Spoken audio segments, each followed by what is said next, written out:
Hello and welcome back to the channel. Today we're going to be discussing a Canadian ghost story, not on land but on the water. Specifically, a body of water called the Northumberland Strait. This waterway tickles three of Canada's provinces: New Brunswick, Nova Scotia, and Prince Edward Island. From these shores, people claim to see a ghostly vessel. Nowadays, a ghost ship typically means a ship found adrift with no crew present, as if they just seemingly disappeared into thin air. However, today's topic is a bit more spooky and also crispy.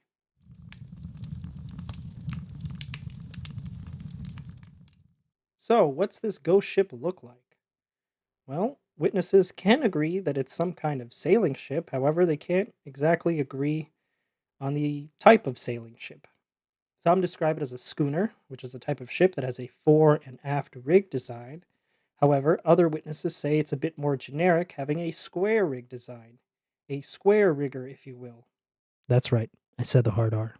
But what is a rig? Well, on a sailing ship, it refers to the arrangement of masts, sails, and the ropes, chains, and or cables that connect the sails to the masts. And speaking of masts, witnesses usually describe the ship having anywhere between 3 to 4 with bright white sails. But why can't any of these witnesses come to a consensus on exactly what the ship looks like? Well, that might have something to do with the ship is usually seen at a great distance, and the ship typically moves very fast, usually in a northeasterly direction. But at this point, you're probably wondering what makes the ship so ghostly and spooky. If it's just a ship on the water, there's nothing special about that. Well, witnesses also report the ship either immediately catching fire when they spot it, or they see a glow out in the distance and see a ship already burning. Either the sails of the ship are burning, or the entirety of the ship is engulfed in flames. Witnesses also describe seeing ghostly crew members on the ship either running back and forth, probably in a panic, some climbing the masts, maybe to escape the flames on the main part of the ship, or ghostly figures going overboard. And all this happens very quickly, from when you spot the ship to when it burns and disappears. Most witnesses say you can see it at night, but others say that you can also see it any time between sunset to sunrise, at any time of the year. Local legends claim that when you see the ship, it may be a warning sign that a storm is approaching, and some say the appearance of the ship indicates that a northeasterly wind is going to be blowing through, which makes sense if you recall earlier I said the ship is usually seen traveling in a northeasterly direction. Ghosts are usually the spirits of those who have died, so could this ship be a specific one that's haunting the waters? Well, that depends on who you ask. You see, many ships have wrecked in the area or disappeared leaving the area. Some locals think the ghost ship may be one called the Colbum, which sank in a storm in the strait in 1838. Others think that the ship may be one called the Isabella, that was last seen leaving the strait and then never seen again. It may have sunk, or it may have just, reached its destination and stayed there, or maybe traveled the world. Not exactly a good explanation if you ask me. The Colbum sounds like a better one. But there are also more generic explanations. Some like to say that perhaps a rich person was taking their sailboat out for a little leisurely stroll up and down the coasts, and an accidental fire started, burning the ship and sending it to a watery grave. Others like to think that perhaps a pirate ship was in the area, and with a drunken brawl ensuing, somehow a fire was accidentally started, causing the ship to burn and sink. Or you have my favorite: a ship was sailing through a storm. The ship was then struck by a lightning, causing it to catch fire and burn and sink. The list goes on. There's honestly plenty of ships that have sank in the area or were through the area frequently that sank in other places that could potentially be the ghost ship. Of course, assuming they caught fire at some point.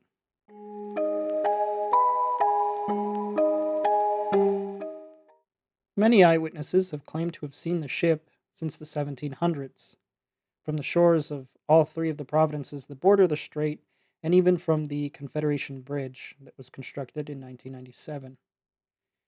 In 1900, or sometime in the 1900s at least, It was alleged that a group of sailors spotted a burning ship in Charlottetown Harbor. They got onto a little paddle boat and went out towards the ship to see if they can save anybody. However, the ship had vanished, which baffled them. They didn't know that this was the ghostly ship. They decided to have a look around to see if they can find anything, but they didn't smell anything burning, they didn't find any people in the water, and they didn't find any debris that you typically see when a ship sinks. Another eyewitness account came from a couple from the 1950s. The wife thought she saw a glow out in the distance, maybe a house along the shoreline. However, when her and her husband gave it a better look, they realized the glow was coming from the water. That's when they saw a burning ship sailing down the strait. They watched it for a few seconds as it was completely consumed by flames and disappeared. Another eyewitness account comes from the 2000s. A man named Matthew Jigger. Jigger? We're really going all in on the hard R's today.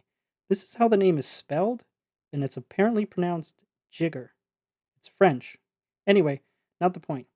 Matthew here witnessed the ghost ship in Tamagooch Bay. Matthew said the ship was white and gold in color, a detail that I did not see described by anybody else. But again, same as the other witnesses, though, with the ship burning and disappearing. Another man in the early 2000s in the same Bay Area, named Melvin Landgill, also claimed to have seen the ship, and he really couldn't explain it any other way. It was the burning ghost ship of the area. I mean, by this point, the ship was fairly well known, and there have been plenty of witnesses and stories that have gone around.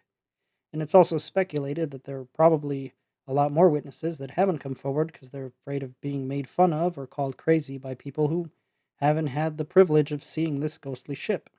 But could this ship be something of a natural phenomenon and not something paranormal? Well, that's what we're going to look into next.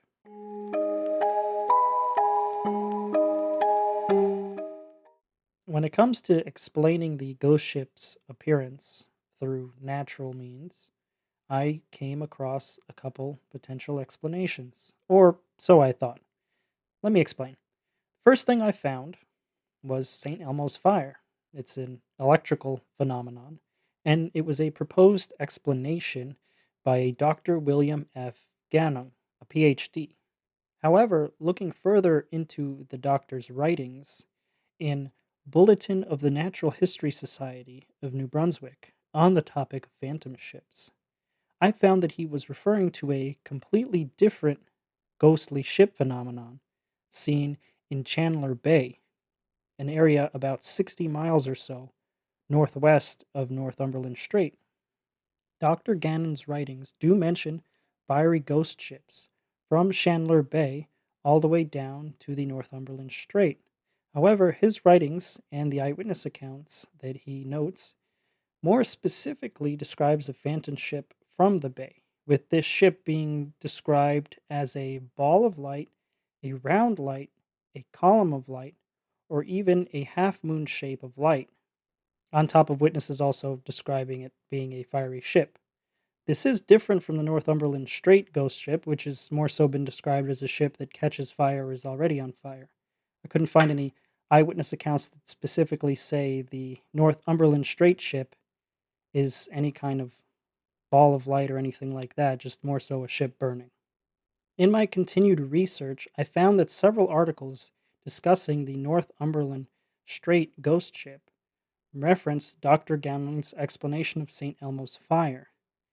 Even his own Wikipedia page says he was the first to propose a scientific explanation for the Northumberland Strait ghost ship, when in reality he wasn't talking about this ghost ship at all, he was talking about a completely different ghost ship.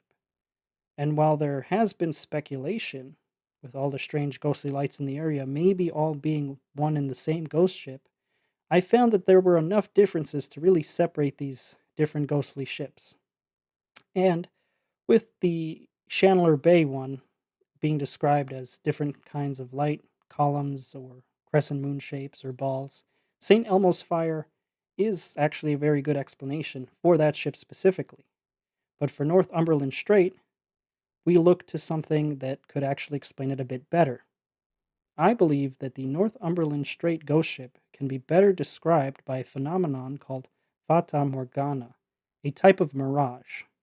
It's Italian for Morgan le Fay, which I believe comes from the Legend of King Arthur related stuff.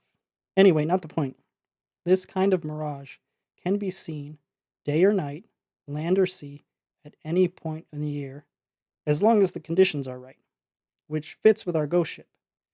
But what conditions could be needed to create this mirage? The conditions involve light passing through warm air that's over cold air in the lower atmosphere, a thermal inversion, if you will, when an atmospheric duct is, of course, present while this thermal inversion is happening. If the thermal inversion is strong enough, the light bending off of the distant objects on the horizon, like ships, structures, or even clouds, will create an optical illusion. The illusion will usually be a flipped or horizontally stretched distortion of the original object. These kinds of mirages happen fast and change quickly, and if you recall, witnesses claim the ghost ship sightings are pretty quick. These natural illusions may give off the appearance of a ship on fire in the distance. And again, for this mirage to happen, they require very specific circumstances, which may also explain the uncommon sightings of the ghost ship itself. Think about it. You get a nice night, maybe you got a nice full moon with the moonlight, maybe some fog rolling in over the water, or maybe you have some ice present in the water, creating a colder, lower area air temperature. Maybe some wind blows in some warmer air. You get some light bending with the moonlight. Maybe there's a ship in the distance, or some clouds, or maybe some buildings. And it kind of just gives off this illusion of a ship that maybe looks like it's on fire as this mirage shifts in a short amount of time. I mean, you're not really going to be paying attention to the distance and seeing a ship that's already there. You're going to be noticing this illusion and it's going to catch your eye more. I think it's a pretty good explanation. But you could always let me know what you think down in the comments below. Typically with ghosts, I've read about how when you see an apparition, it can be the ghost's final moments, or maybe the ghost is just reliving some of its usual things it did when it was alive. And it's widely speculated that ghosts don't actually realize that they're dead. I've also read many things about ghosts needing a lot of energy to really manifest, and perhaps when people are seeing this ghost ship, it's an actual ghost ship, and it's just reliving its final moments before catching a flame and disappearing. And maybe it's only seen quickly and fading fast because, well, the ghost, rather the spectral ship and all its ghostly inhabitants, can't really muster enough energy to have a prolonged appearance. Or, it's more of a natural phenomenon. I don't know. That about does it for this video. It's a little bit shorter, but that's okay. Really wanted to cover a ghost ship. The next topic should be a lot longer. We're going to be going to West Virginia to cover Braxy. But until next time, if you find yourself looking out over Northumberland Strait, pay close attention. You might see something glowing in the distance.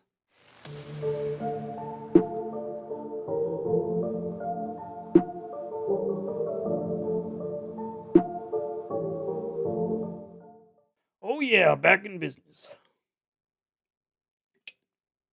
I wish I was crushing a White Claw. Just kidding, they're gay.